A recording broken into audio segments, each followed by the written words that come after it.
Okay, does it look like we're actually recording now? Okay, that's good. All right, welcome back to the tutorial series. Today we're going to cover World Editor. I am in the Island Turret Battles mission, standing by one of these turrets where I'm going to quickly throw together a little brick wall and show you how to use World Editor. So F11 will launch your World Editor. Here you will see there's data blocks, there's prefabs, special, static objects, all kinds of different data blocks you can add in vehicles, weapons, ammunition, blocks, destroyables.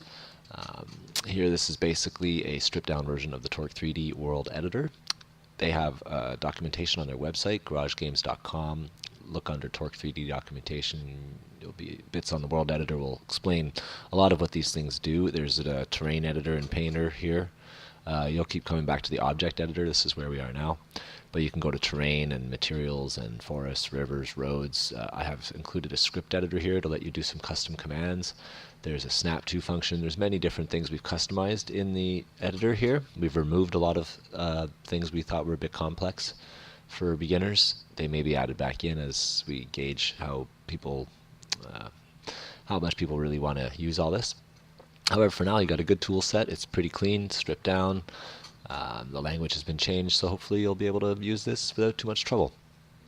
Under data blocks, if I wanted to drop a vehicle, it's as simple as really just looking ahead, double-clicking it, and there it is. And you use these nodes here to move things up or down. You don't try to drag the vehicle by clicking on it. It's not click and drag. You're not running Windows here. This is a 3D object editor, so you have to use these three-dimensional nodes to move things around. I could also drop in a weaponry. For instance, if I go to weapons and I can drop in a rocket cannon and it just shows up there, and that'll be an item that'll respawn. There's destroyable objects here, lots of different things to do. If you want to build things out of blocks, you go to blocks. Now physics blocks are just that. They're physics. You drop one on the scene, it'll roll around and able to be shot and so on. They're not really conducive for building.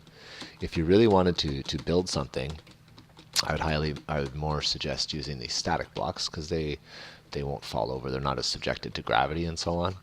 So I'm going to go over here where I have a little bit of room. I'm going to switch back to static blocks. Here we have the same materials. These are all the different block materials we have. Say I want to build out of stone. All right. There's a stone brick. Now again, I click on it and I can move it up or down, put it on the train. Now you can see everything's sort of snapping to a grid. That's up here. We're on a half grid system, half point, because each one of these is a full unit. So we allow you to snap it halfway into the ground or up. Right now I've turned the grid off though, so you can get really finicky. But for block building, we really want the grid on because things will snap much better. So we'll put these a bit into the ground.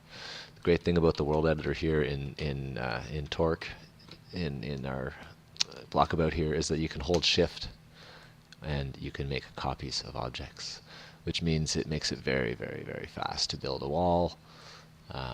Not just 1, 2, 3, 4, but I can now select all 4. Now, if you're playing this on a server and if you're a client joining a multiplayer server, you're not able to select multiple objects like this. You can still click and drag single objects to duplicate them, which as you see is still pretty quick. You can't do crazy stuff like this, though, selecting 4 or 5 or 10 or 8 or however many blocks at a time you want. But here I am hitting control. Now I've selected 8 of them, so now I'm moving them up 2 at a time. And it just gets faster and faster to build things. So the great thing about these walls in BLOCKABOUT, these static blocks, we've made it so when you shoot them, they turn to physics blocks. And they fall down. Now these can then be also converted to resource blocks with our paint gun. Now they're turning.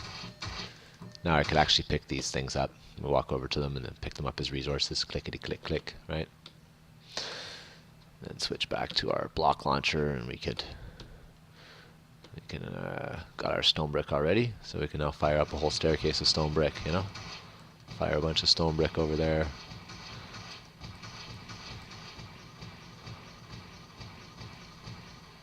So very easy to use the World Editor to duplicate objects, make walls, drop vehicles on the map, and so much more. I'm going to stop here and I'm going to make a separate tutorial for things like the moving platforms and security cameras and the AI marker editor.